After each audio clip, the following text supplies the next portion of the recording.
Yep. Okay. How do you feel about an animal that you've come to know and love? How would you feel if you were told you weren't allowed to have that animal anymore? Well, tonight I'm going to be talking to you about laws that ban the ownership of pit bulls that are unnecessary. It is illegal in Miami to own or keep a pit bull or any other dog that has the breed's characteristics. And on top of that, it's a $500 fine for just having that dog. And then there's a court removal of that dog. So imagine being fined for owning your pet and then having your pet removed from your home, never to see them again. And the only escape from this tragic outcome is possibly to move to another city where the laws don't even abide. From author McHard, one or more dogs are kept 68% in Australian households, and 53% would like to own a dog. The majority of pet owners are responsible and have considered careers. They treat their dogs with affection as a family member. They care for its well-being, health, and safety. It is not always appreciated how much dogs mean to human families. From author Hart, American studies have found that 33% of dog owners feel the dog to be important as other family members, and 8% feel closer to the dog than any other family member. So that's saying that we love our dogs. In two videos on CNN, there was a story of Lily the pit bull who dragged her owner off of a train rail before the train ended up going over her paw and it had to be amputated. The second video was a pit bull actually took a goat in as its puppy. So the demon dogs that we see actually have compassion. I have two claims that I'm going to be talking to you about. That pit bulls are less dangerous than other breeds, and that the laws and bans of pit bulls have not reduced the dog attacks. The American Temperament Test Society was established 24 years ago and has a test that is pretty extensive but not easy to pass. Dogs are faced with different variables to deal with, like stressful situations where they're approached by strangers, people with other dogs, being startled by a sudden noise or placed on uneven footing, and so forth. They tested over 22,000 dogs of 185 breeds. The average pass rate of these breeds is 80%, and pit bulls passed with 82.7. Dr. Stephen Keller states that identification of the breed of an attacking dog is seldom reliably assessed.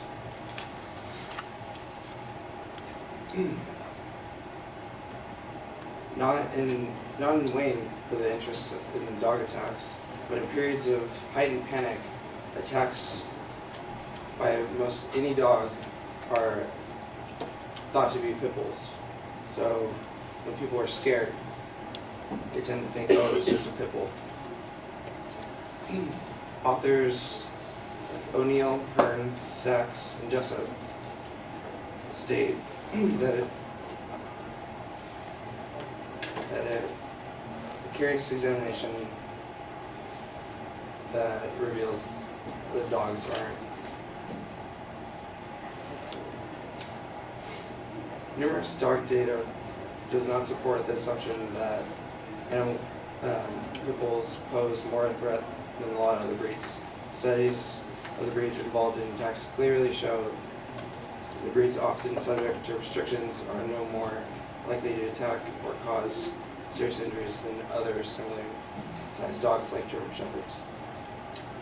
For my second claim, the laws and bans on pit bulls have not reduced attacks. Only one study has attempted to show the effect. This was in the United Kingdom, where a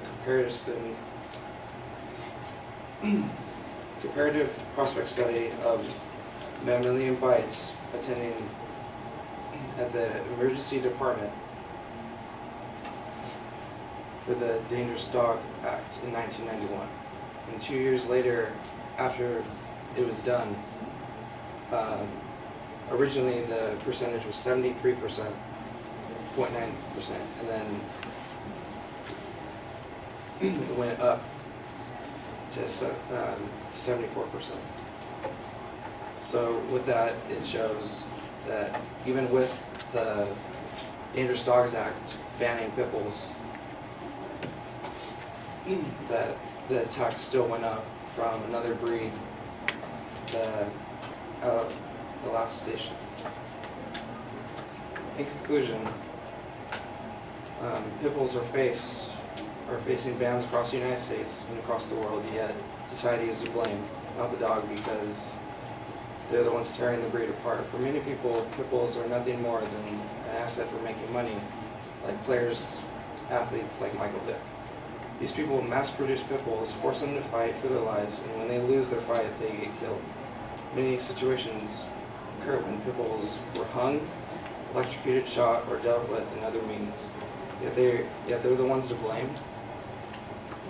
The contradictions are now visible, but the shadowy veil of fear still creates assumptions in the minds of others that justify the scapegoating of these dogs that are like books whose covers are bloodstained from the past.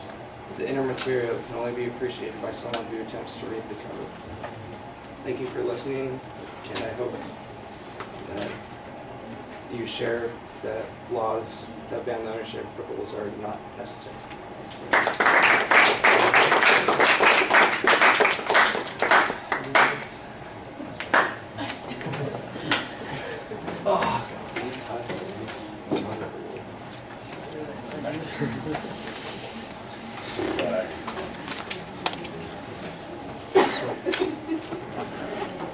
All right, you've got a nice visualization to draw us in. You do identify the proposition at the beginning, although I think the way it's phrased, it's almost passive, and so you need to be a little bit more assertive on that. I started to think that there wasn't really a preview of what the content was going to be, but there was a preview. That preview came 2 minutes and 45 seconds into the speech. So halfway through the speech is when I finally got the realization that there's going to be a structure here, and because there's a lot of background information that you got. I think you need to cut all that stuff about the wonderful pit bull who got its paw crushed rescuing its owner off of the train tracks. That's a nice story, and the families devoted to all those kinds of things.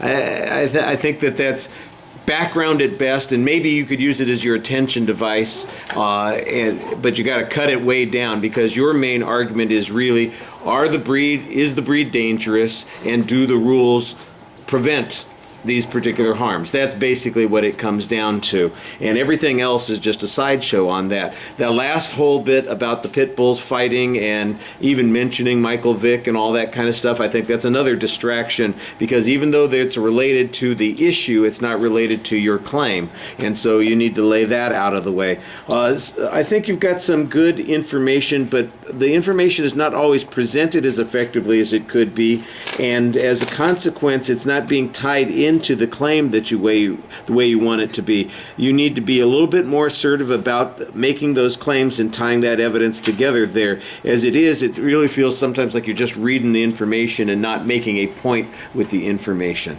All right, I'd talk more, but I want to